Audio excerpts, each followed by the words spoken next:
Pada tahun 1843, Belanda menjalin kontrak dengan kerajaan-kerajaan di Bali. Namun, dalam perkembangannya, pemerintah Hindia Belanda ingin menanamkan pengaruh dan berkuasa di Bali. Belanda mengutus G.A. Grandper Molière untuk misi ekonomi dan Huskus Koopman untuk misi politik. Pada 8 Mei 1843, Huskus Koopman menuju kerajaan Buleleng untuk mencapai perjanjian politik dengan Raja Buleleng. Stop! Siapa kalian?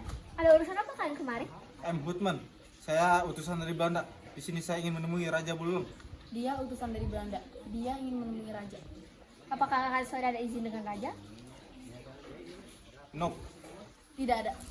Ya sudah, saya tanyakan dulu kepada raja. Izin melapor, Tuan. Ada utusan Belanda yang ingin menemui Tuan. Apakah Tuan berkenan? Siapa dia? Untuk apa datang? Namanya Koopman, Tuan. Dia berkata hanya ingin menemui Tuan. Baiklah, biarkan dia masuk. Siap, Tuan.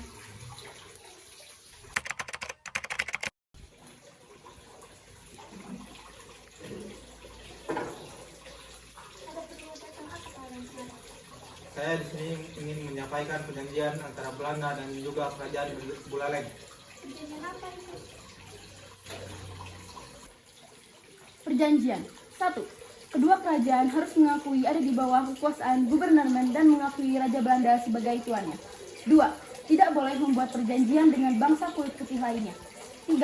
Segera menghapus peraturan tawang karang. 4. Membayar biaya perang sebesar 300.000 gulden. Raja Buleleng dibebankan 2/3, sedangkan Raja Karangasem 1/3 yang harus dilunasi dalam kurun waktu 10 tahun. Jadi bagaimana dengan itu? Apakah kamu setuju? Ya, saya setuju.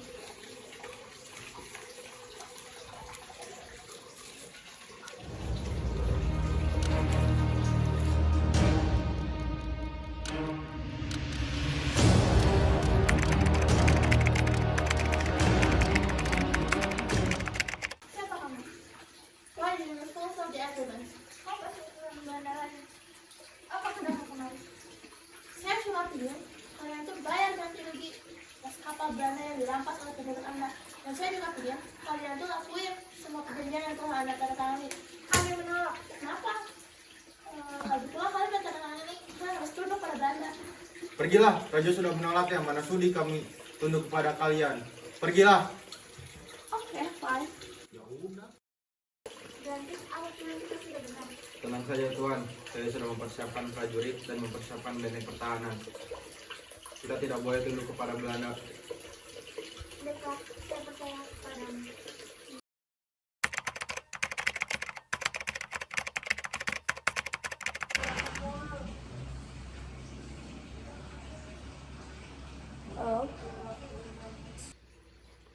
Raja Buleleng mengasih saya. Dia menolak untuk melakukan perjanjian itu. What a shame. Wait, I'll send help there. We're declaring war with Bali.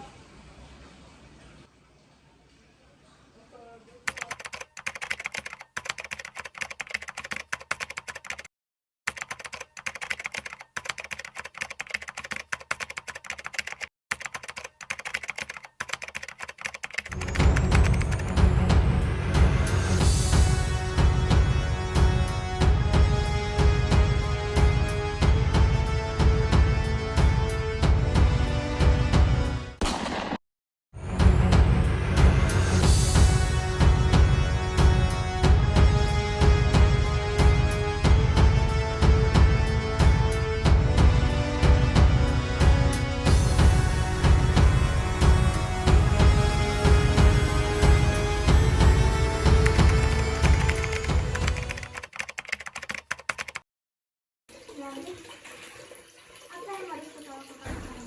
Tuan, saya rasa sebaiknya kita berpura-pura menerima perjanjian tersebut dan terlihat menyerah dan lemah. Sementara itu saya akan mempersiapkan benteng pertahanan. Saya rasa itu bisa berhasil. Ini kemenangan buat Belanda. Seharusnya Anda tunduk dari awal. Jadi Anda tidak perlu repot-repot membakar prajurit kecil itu. Apa maumu? Perjanjian 1. Dalam waktu 3 bulan, Raja Buleleng harus menghancurkan semua benteng Buleleng yang pernah digunakan dan tidak boleh membangun benteng baru. 2. Raja Buleleng harus membayar ganti rugi dan biaya perang yang telah dikeluarkan Belanda sejumlah 3.500 gulden dan Raja harus menyerahkan 1 bus Belantik kepada pemerintah Belanda. 3. Belanda diizinkan menempatkan pasukannya di Buleleng. Gimana? Gampang kan? Kalau begitu kita nggak perlu repot-repot untuk menanam pelajar-pelajar segala anak. Ya kan? Saya setuju.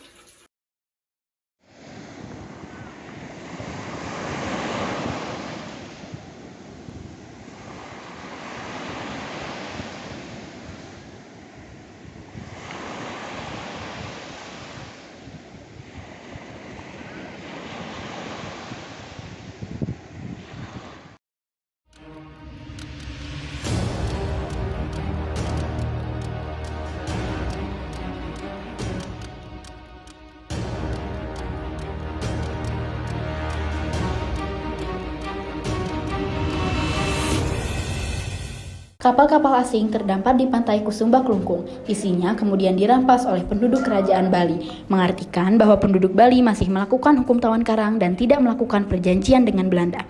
Hal ini terdengar langsung sampai ke telinga Gubernur Jenderal di Belanda. Mendapati hal itu, Belanda akhirnya mengeluarkan ultimatum agar raja-raja di Bali melaksanakan perjanjian yang sudah ditandatangani.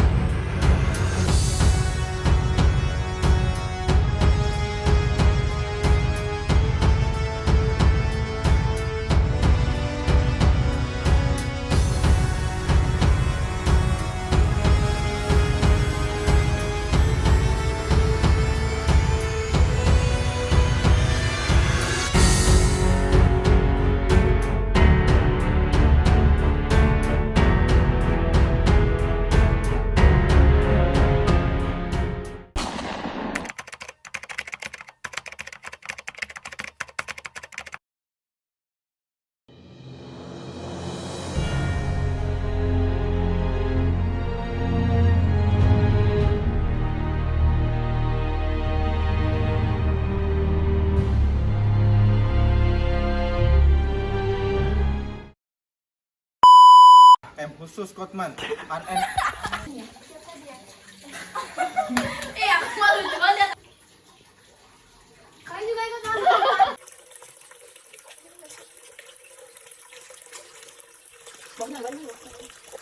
Okay, fine. Peduli apa gue?